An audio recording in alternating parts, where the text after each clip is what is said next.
तो स्वागत है आप सबका मेरे चैनल बैक बेंचर्स मेंटर्स में और मैं हूँ आपका मेंटर आशुतोष झा। तो जैसा कि हमने हमारी पिछली वीडियोस में पढ़ा था प्रॉपर्टी ऑफ चार्जेस, तो वहाँ हमारे ये दो चार्जेस के प्रॉपर्टी रह गए थे। पहला क्या है, charges are additive in nature. इसका मतलब क्या होता है कि ये कोई एक बॉडी है, लेट अस अज्यूम ये बॉडी ए है, इसमें कोई चार्ज है लाइक 3 कूलम, 4 कूलम, -2 कूलम। तो इस बॉडी पे जो नेट चार्ज होगा वो होगा 3 coulomb plus 4 coulomb -2 coulomb, 7 - 5 coulomb.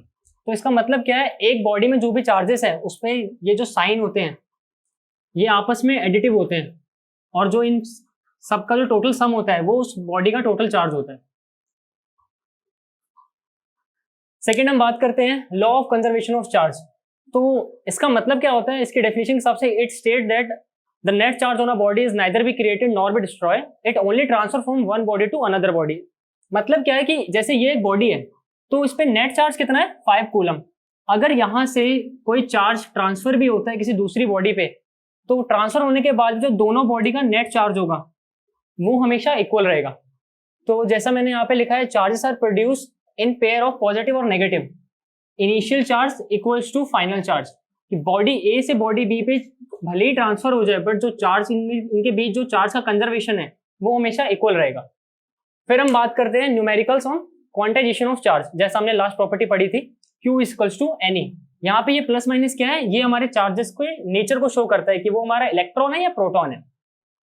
जहां पे E की वैल्यू क्या है, 1.6 × 10⁻⁻19 कूलम। तो हम हमारा पहला क्वेश्चन देखते हैं, what the charge on body when 1 millions of electron transform to it. तो हमें गिवन क्या क्या है, N क्या है, नंबर ऑफ इलेक्ट्रॉन्स कितना, 1 मिलियन। E क्या है, 1.6 × 10⁻⁻19 कूलम, जो कि यहां से मिल गया, और हमें निकालना है चार्ज। तो बेसिकली Q इक्वल्स टू क्या हो जाएगा, -10⁻6। ये माइनस क्या बता रहा है कि जो यहाँ पे चार्ज ट्रांसफर हो रहा है वो क्या है, वो इलेक्ट्रॉन है। तो जैसा मैंने अपनी पिछली वीडियो में भी बताया था, इसको याद करने का तरीका क्या है, proton positive, P for proton, P for positive, और उसका अपोजिट क्या होता है, नेगेटिव, जो कि इलेक्ट्रॉन है। तो हम इसको इजी सॉल्व करके निकाल सकते हैं मैथमेटिकली। Q इक्वल्स टू ये आंसर आ जाएगा। इसके बाद हम आगे नेक्स्ट क्वेश्चन अभी करते हैं। तो अब हमारा अगला सवाल करते हैं। अगला क्वेश्चन क्या है, if 10⁹ electrons are transferred to a body per second, then find the time in which the body will acquire a charge of -100 microcoulomb. तो हमें इस क्वेश्चन में गिवन क्या है, हमें चार्ज गिवन है। चार्ज कितना है, -100 माइक्रोकूलम। हमने यहाँ से चार्ज निकाल लिया। हम पहले निकालेंगे नंबर ऑफ इलेक्ट्रॉन्स, कि टोटल नंबर ऑफ इलेक्ट्रॉन्स कितने हमारे यहाँ पे ट्रांसफर हो रहे हैं। तो इसको हम इस फॉर्मूले से निकाल सकते हैं, Q इक्वल्स टू N। तो यहाँ से हमने निकाला क्या, N equals to Q/E। Q हमें गिवन है, E हमें पता है। हमने यहाँ से क्या निकाल लिया, टोटल नंबर ऑफ चार्जेस। अब बेसिकली हमें करना क्या है, ये जो टोटल नंबर ऑफ चार्जेस हैं हम इसको डिवाइड करेंगे रेट ऑफ चार्ज से, जो क्या हो रहा है, ट्रांसफर हो रहा है।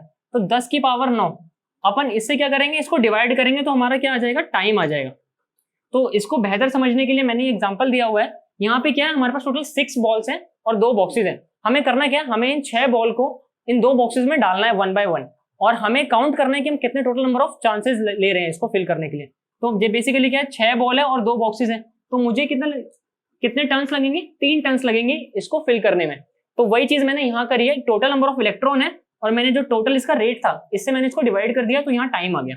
अब इस टाइम को क्या हमें ईयर में बताना है। ईयर में बताने के लिए क्या करेंगे, जो ये मेरा टाइम सेकंड्स में आया है इसको डिवाइड कर दो, 365 डेज, 24 आवर, 60 मिनट, 60 सेकंड्स, इससे डिवाइड करेंगे, हमारा आंसर किस में आएगा, ईयर में आएगा। अभी हम देखते हैं कुछ और क्वेश्चन इस पे आगे। तो अभी हम बात करते हैं हमारे नेक्स्ट क्वेश्चन में। तो हमारा नेक्स्ट क्वेश्चन क्या है, given a cup of water and find positive charge, negative charge and total charge. तो कप ऑफ वाटर का मतलब क्या है, अभी हम एज्यूम कर लेते हैं कि ये होता है 250 ग्राम ऑफ H2O, ठीक है। तो उससे पहले ये जानना जरूरी है कि नंबर ऑफ मोल्स क्या होता है। Number of moles is equal to W/m0, यानी कि गिवन मास बाय मोलर मास।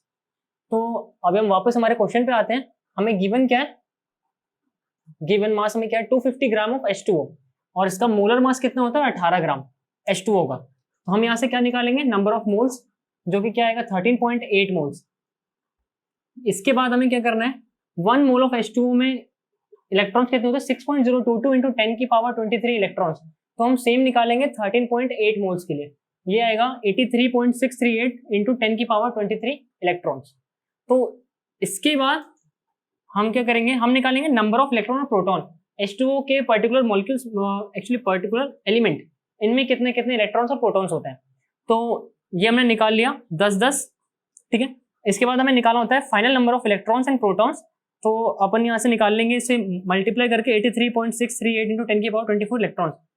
और इसके बाद हम आते हैं हमारे मेन क्वेश्चन पे। हमें निकालना क्या था, पॉजिटिव चार्ज। और हमें पहले ही पता है कि क्वांटाइजेशन के फॉर्मूले से Q क्या होता है, +Ne और -Ne। तो +Ne बेसिकली प्लस शो क्या करता है, प्लस शो करता है नेचर ऑफ चार्ज, कि हमारा चार्ज नेगेटिव है या पॉजिटिव है। तो जब अपन पॉजिटिव की बात करते हैं तो जस्ट हमें पॉजिटिव साइन लेके चलना है। N हमने इधर निकाल लिया है और E हमें पहले से पता है 1.6 × 10⁻−19 कूलम। तो यहाँ से चार्ज आ जाएगा, सेम नेगेटिव में हम करेंगे और नेगेटिव भी सेम चार्ज ही आएगा, बस नेगेटिव साइन आएगा। क्यों? क्योंकि वो नेचर है चार्ज का। और टोटल चार्ज हमेशा एक बॉडी पे 0 होता है अगर दोनों पे पॉजिटिव और नेगेटिव दोनों इक्वल अमाउंट्स में है। तो बेसिकली क्वेश्चन का फ्लो कैसे जा रहा है, जब भी किसी क्वेश्चन में कोई ऐसे दिया होता है मॉलिक्यूल्स, लाइक H2O दिया है या N3- कोई आयन दिया हुआ है या कुछ भी दिया हुआ है ऐसे, तो हमें सीधे सीधे करना क्या है उस क्वेश्चन में, सबसे पहले हम नंबर ऑफ मोल्स निकालेंगे गिवन मास बाय मोलर मास करके। एक बार आपने मोल्स निकाल लिया, अब हमें पता है एक मोल ऑफ जो भी हमारा पर्टिकुलर मॉलिक्यूल होता है उसमें इतने इलेक्ट्रॉन्स होते हैं। अगर हम उसके नंबर ऑफ मोल्स को उससे मल्टीप्लाई करते हैं तो ये आता है हमारा नंबर ऑफ इलेक्ट्रॉन। फिर हमें क्या निकालना होता है, उसके हर एलिमेंट में कितने इलेक्ट्रॉन और प्रोटॉन है। तो बेसिकली ये वो सबसे छोटी यूनिट है जिसको हम निकाल सकते हैं यहाँ से। तो यहाँ से हमारा क्या आएगा, टोटल नंबर ऑफ इलेक्ट्रॉन और प्रोटॉन। एक बार हमने ये निकाल लिया तो इसके बाद हमें सिर्फ क्वांटाइजेशन के फॉर्मूले में से पुट करना होता है और बहुत ईजी है, उसके बाद सीधे आपको न्यूमेरिकल सॉल्व करना है। तो इससे आपका एक ऐसे इस फॉर्मेट में कोई भी क्वेश्चन है वो सॉल्व हो जाएगा। तो अब हम बात करते हैं हमारे next question, is attraction between two bodies is sure test for electrification, explain. Question क्या है कि लाइक ये दो बॉडी है ए और बी और ये एक दूसरे पे अट्रैक्ट हो रहे हैं। क्या हो रहे हैं, अट्रैक्ट। तो क्या इनके बीच का इलेक्ट्रिफिकेशन यानी कि जो हमें चार्जेस को पहचानना है, क्या वो इसके लिए श्योर टेस्ट है अट्रैक्शन? तो आंसर है नो। क्यों? क्योंकि अट्रैक्शन के लिए क्या होता है, जो बेसिकली जो हमारे चार्जेस होते हैं दोनों बॉडी पे, ये क्या होते हैं, अनलाइक होते हैं। अब अनलाइक में हमें नहीं पता ये पॉजिटिव है या ये नेगेटिव है, और अगर है भी तो लेट अस अज्यूम ये एक चार्ज है, ये पॉजिटिव है, ठीक है, एक बॉडी है और इस बॉडी पे पॉजिटिव नेगेटिव दोनों है। तो अगर इस बॉडी पे जो चार्ज है वो इसके कंपैरिजन में कम है तो ये बॉडी इसको अट्रैक्ट कर लेगी अपने तरफ और हमें पता नहीं चलेगा कि कौन सी बॉडी चार्ज है और कौन सी अनचार्ज है। इसलिए अट्रैक्शन एक श्योर टेस्ट नहीं होता है इलेक्ट्रिफिकेशन के लिए। नेक्स्ट हम बात करते हैं, is repulsion between two bodies is sure test for electrification. तो यस, क्योंकि रिपल्सन एक्चुअली होता कब है बॉडी में, दो बॉडी है ए और बी, ये एक दूसरे को रिपेल कब करेंगे, जब दोनों पे सेम तरीके का चार्ज होगा। तो अगर किसी भी दो बॉडीज में आपस में क्या होता है, रिपल्शन होता है, तो इसका ये रीजन हो सकता है या तो दोनों बॉडी प्लस प्लस साइन है या दोनों माइनस माइनस है, यानी दोनों पे इलेक्ट्रॉन है या दोनों पे प्रोटॉन है। तो इससे हमें इसका ज्यादा अच्छा आइडिया लग जाएगा कि ये एक्चुअली में इलेक्ट्रॉन है या फिर प्रोटॉन बॉडी है।